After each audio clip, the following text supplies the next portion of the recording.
Ooh. Story time! With Mommy Rosalina.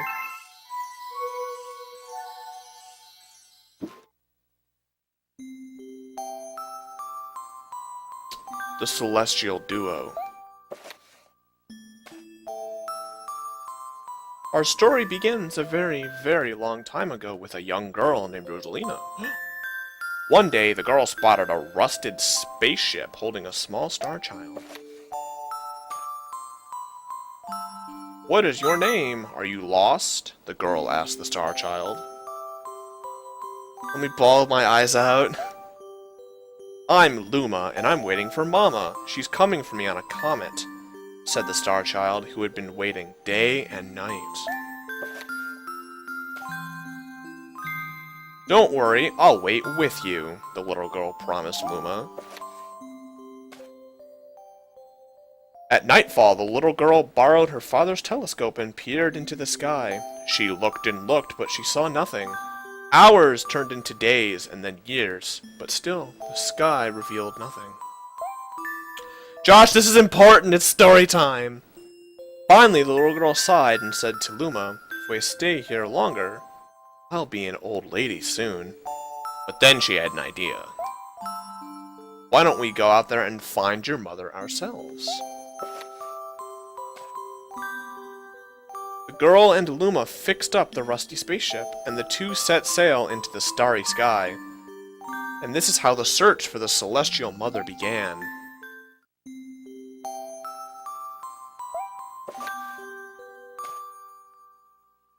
Days passed with no sight of the comet or even a single planet. Instead, asteroids extended for as long as the eye could see. "If I had known it was going to take this long, I would have packed more jam," said the little girl, above the rumble in her belly. "Josh, this is important." Before they left, she had packed all the essentials: telescope, butterfly net, stuffed bunny, bread, milk, jam, and apricot-flavored tea. Oh shit, Ashley, you're right. I forgot to change the thing. Before I continue the story, I have to do this. Yeah, dude, this is important story time. So she had her apricot-flavored tea, but I forgot to bring water! I mean, it's not essential. At this, Luma burst into gales of laughter and the girl began to pout. "As long as I have star bits, I'll be fine," said Luma. "Do you want some?" The little girl could not stay mad after hearing this. You read in the same voice as the story. I thought, oh shit, Ashley was part of the story, because I was in a different tab for a second.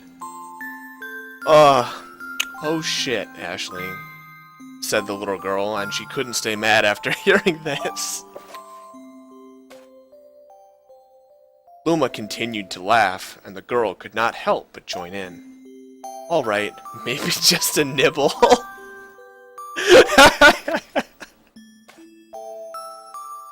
Leaning far out of the ship, the pair began to collect star bits with the girl's net. They almost fell out a few times, but they kept on collecting. Star bits tasted like honey. "Miss Melody, how many chapters are there?"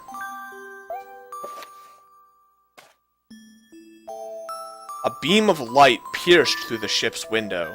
Thinking it was the morning sun, the girl peered through the window, only to find a turquoise-blue comet shimmering at her.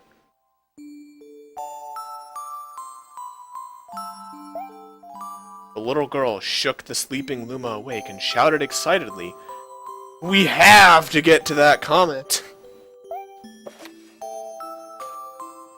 "You can't walk on a comet!" The pair descended on the comet and found it was made of ice. Well, that explains it. They looked high and low, but Luma's mother was nowhere to be found. Exhausted, the little girl sat down with a flop, utterly unable to take another step. "Look!" Peering down at the icy ground where Luma was pointing, the girl suddenly noticed clusters of starbits encased in the ice. Pretty good, huh? Finding starbits is my specialty, said Luma, beaming. 9? I can do 9. I don't care. There's ice here, but it's so warm I'll bet there's water here too. The two decided to stay on the comet for a while. Riding the turquoise comet, the pair continued their search for Luma's mommy.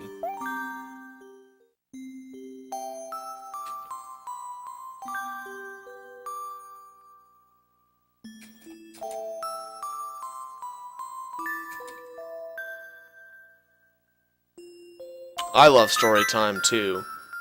I am not mashing A, I am gonna read story time. The dream. One night, the girl dreamed about her own mother. Where are you going? She asked, to her mother's retreating back. Without turning, her mother replied, Don't fret, dearest. I'm not going anywhere. I'm always watching over you, like the sun in the day and the moon in the night. That fucking face! A wave of sadness washed over the girl. What about when it rains and I can't see the sun or the moon? Her mother thought for a moment before responding. I will turn into a star in the clouds and wait for your tears to dry. When she awoke, the girl's face was damp with tears.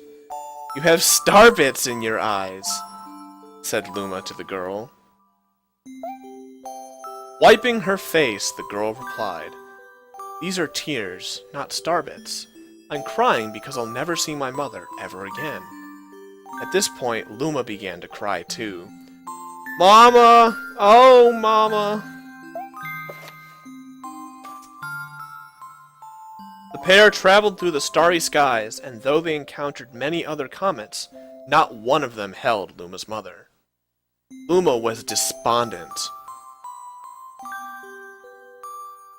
Yeah, this is a really good story. It's very sad.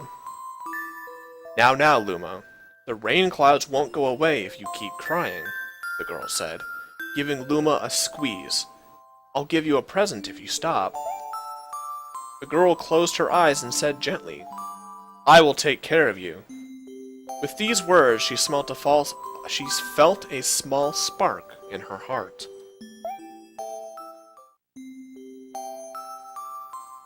Chapter 5, Home. The kitchen will go here, and the library will go over there, the girl said busily to herself. We'll put the gate here. Ever since the girl took Luma under her care, she'd been bustling about at a feverish pace. It's a lot of work, but it's worth it to make a happy home.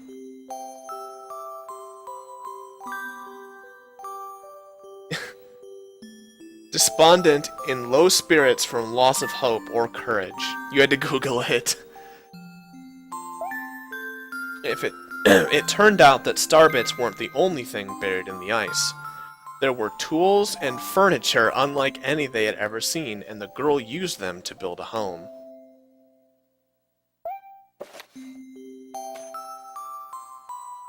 Looking at the completed house, Luma remarked, Don't you think it's awfully big for just the two of us?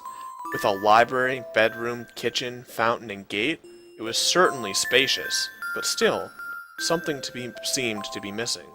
Yeah, Luma's mom is missing, duh. If only my father, brother, and mother were here, the girl said wistfully. Indeed, the house was too large for its two small residents. That night, clutching her favorite stuffed bunny close to her heart, the girl fell asleep in the starship.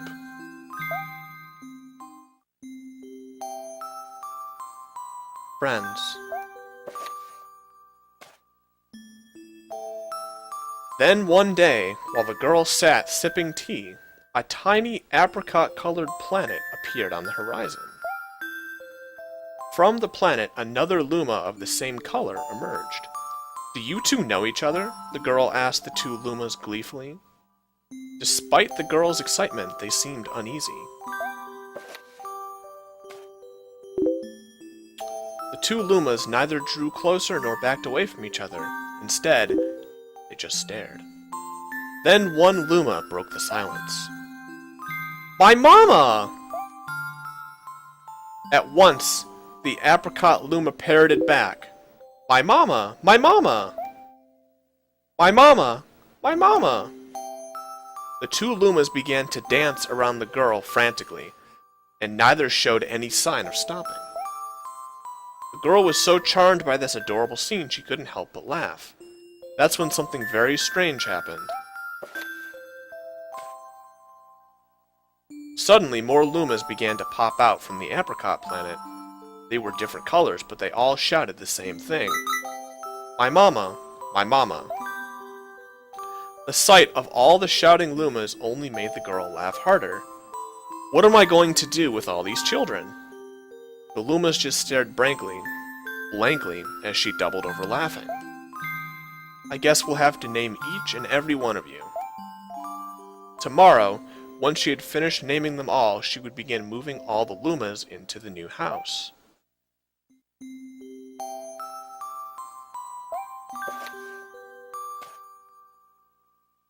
After seeing their 100th comet, a sudden thought popped into the girl's head. I wonder if my home planet is still as blue as it was. That's when she remembered her father's telescope. Peeking into the telescope, a tiny blue dot floated into sight. It was smaller than a starbit. How strange. It's so far away, but it feels so close. Names them all Luma. Welcome to the stream, remember Martin. Sunshine is better than Galaxy. Let the hate begin. Super Vinland. Well, I'm enjoying story time, so I don't care what you say. She twisted the knob of the telescope and the blue dot grew until she could make out a grassy hill dotted with flowers. It seemed very familiar to her. Zooming in closer, a terrace on the hill came into view. I used to go stargazing there when I lived on my home planet. She remembered rubbing the sleep out of her eyes as she followed her father up that hill to look at the stars. She remembered how she and her brother would sled down that hill. She remembered having picnics with her mother on that hill on bright and windy days. And I want to go home. I want to go home right now. The girl burst into tears, and the Lumas did not know what to do. I want to go home. I want to go back to my house by the hill, and I want to see my mother. The girl shouting now, her face wet with tears. But I know she's not there. I knew all along that she wasn't out there in the sky. Because she's sleeping under the oh my god. Poor Rosalina's mom. The girl's cries echoed throughout the stars, and a hush fell over the area.